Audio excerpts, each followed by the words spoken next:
Nuhu akapata neema.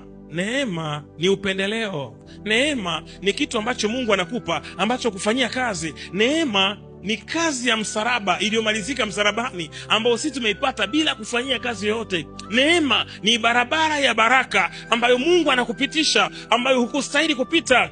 Leo tumekuwa na vijinajina, hatukustahili. Nakwambia ukweli, leo tumekuwa kidogo na riski tunapata, tunamshukuru Mungu atuvimbi, lakini hata sisi hatuamini. Leo tunafanya vitu vikubwa katika dunia, hatutegemei kwamba tungevifanya. Leo tunakaa na wakubwa, hatuamini. Wakati mwingine unapigiwa simu na kiongozi mkubwa wa nchi, mbona unasema ni mimi ananipigia au kakosea? Hatuamini, kwa sababu kiuhalisia hatukustahili. Wako wenye elimu zaidi yetu, wako wanaojua kuongea zaidi yetu, wako wachungaji wenye majina makubwa zaidi yetu, lakini imekuwaje sisi tunagundua ni nini? Ni neema ya Mungu.